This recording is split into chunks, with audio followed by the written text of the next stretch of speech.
the freaking International House of Pancakes on the mic. They're yakety-yakking, and they're saying, oh, no 3 men out there can beat us, blah, blah, blah. We're just such great bad guys and whatnot. And all of a sudden, God is speaking to us. Fucking Because Shawn Michaels. Out comes Shawn fucking Michaels. And if anybody knows me, they will know that Shawn Michaels is my 100% favorite wrestler of all goddamn time from birth to now. Because I was watching him when he was with Marty Jannetty and the Rockers. Yep.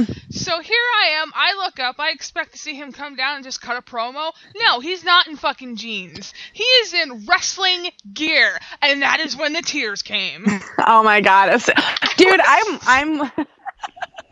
I'm really weird. Like, as soon as his music hit, I didn't care why he was there. It was WrestleMania. It was Shawn Michaels. I just started, like, as soon as the, like, music hit and it registered in my brain what was going on, I started bawling because I also grew up with Shawn Michaels, and despite my confusion as a child of whether I should stay loyal to the Heart Foundation or DX. That was very conflicting in my childhood. That gave me nightmares. Shawn Michaels is and always will be one of my favorites as well.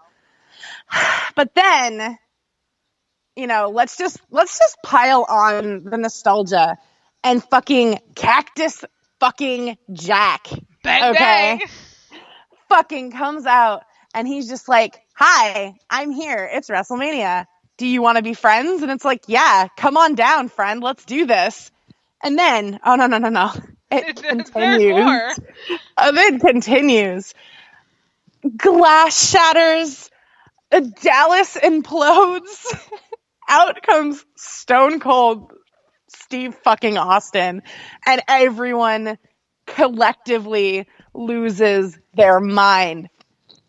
Myself included. Yeah, it was beautiful. That was honestly one of my moments of the night. Yes, it was fan service to the absolute maximum to be like, hey, we know this match was kind of lame. Here you go. And it was everything. I couldn't complain about that part, at least. So I give that little segment a 5 out of 5.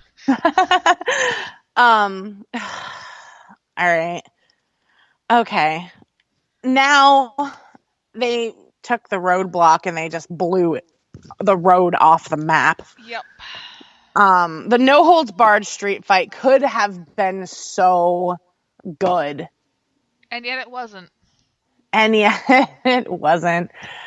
Honestly, there was this, I can't remember where I read it, but there was a rumor that Ambrose wanted to go more brutal and it was turned down. Of course it was.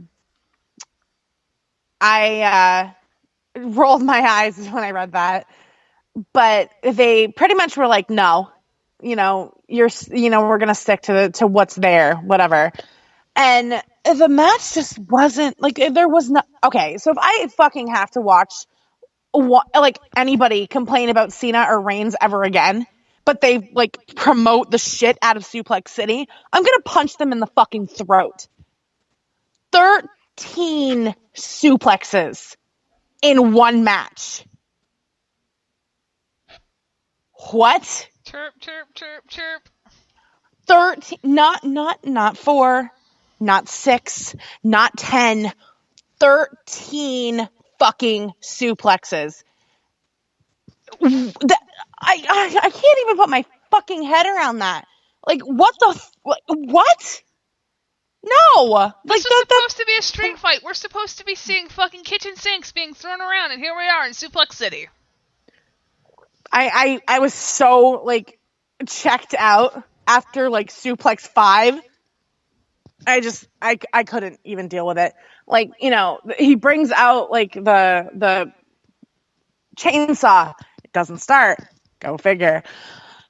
But, they build up this whole thing with fucking the barbed wire bat. He licks it like a fucking psychopath, which is, whatever. That's fan service for you fangirls out there. You are welcome. Hello, John Moxley. That was Moxley Mania in its truest form. But it didn't last long. And then the match is over with an F5 on chairs, and that's it. It was stupid. It was so rushed. It really was. Like, that match was so short, and it was like, what the fuck was the point? That should have been on the pre-show. Honestly, I kind of feel like at the last second, they must have cut this short just to make sure that The Rock got all the time he could in. Oh my Jesus fucking Christ. Honestly, that's what it felt like, because that match should have gone longer, it should have gone harder, but no, they played it really safe on the fucking tight wire to walk on. Mm-hmm. It was awful. I mean, just because Ambrose was in it, I will give it a 4 out of 5, but it wasn't anything that I really was that interested in. Because when you hype up something that much with your 5,000 video packages that you don't even need, why are you setting yourself up for disaster? Because that's exactly what they did. Yeah. So, the match of the night for me. The match that I literally cried through from beginning to end. Because I am a women's wrestling fan. Let's preface this with the fact that in the pre-show itself, we saw the winds of change happen. No longer are the women in the WWE considered divas. They are considered superstars, which we found out on Raw and SmackDown when we heard them say superstar instead of diva.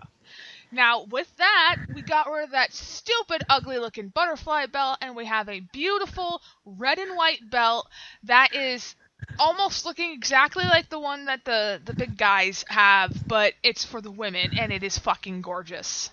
The new belt is everything I was hoping it would be. Like, it is so spectacular. And the thing that is giving me so much joy is reading all of these interviews and things with the women wrestlers who are like, I think even Brie Bella, during her last, addressing retirement rumors, mentioned that the diva, moniker is not going to be missed. And this is Brie Bella, okay?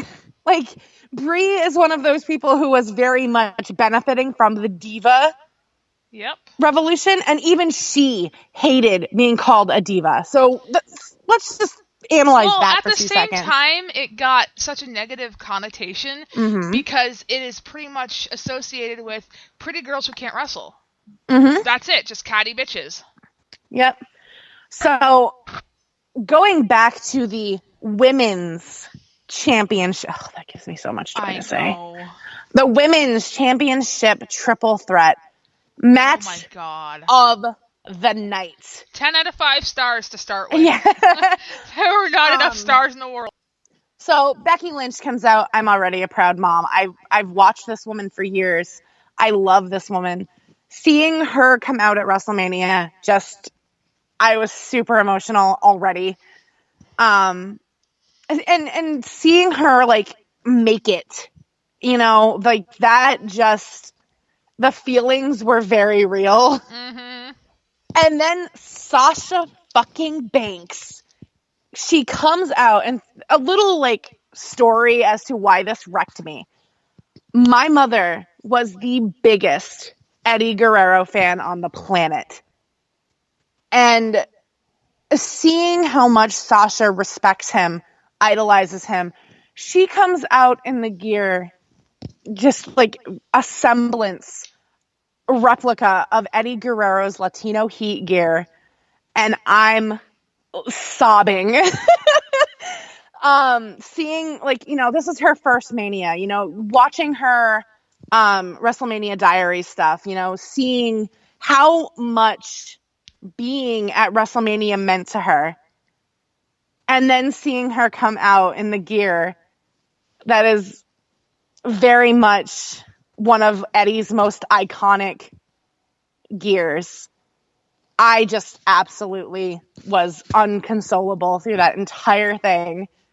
All of the, Eddie homages that she made with the shoulder shake and the frog splash. And I'm just I'm just a complete wreck. I legitimately cried from beginning to end of that match, and I have no shame.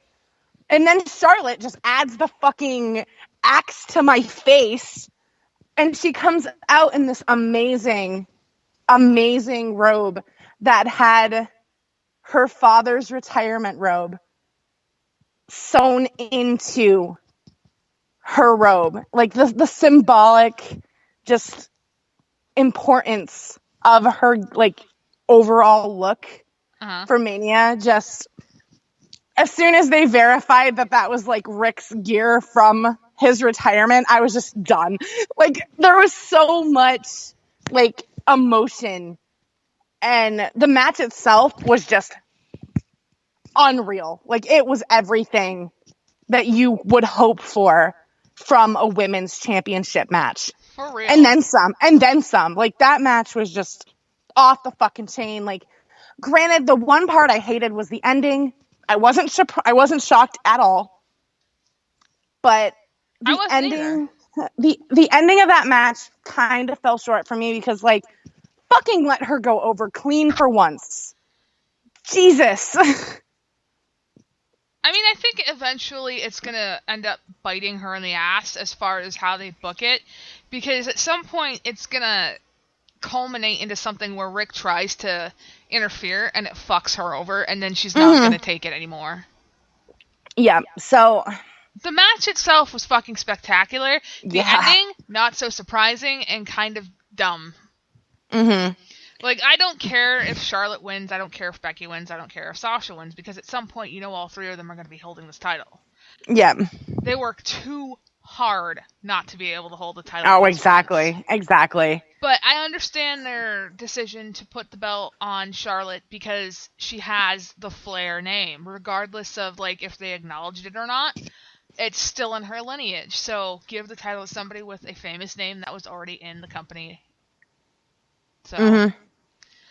That was probably one of the best women's matches I've seen in a while, and on top of that, the best women's match that we've seen in freaking WrestleMania history. Oh yeah, for sure. I will say that right now.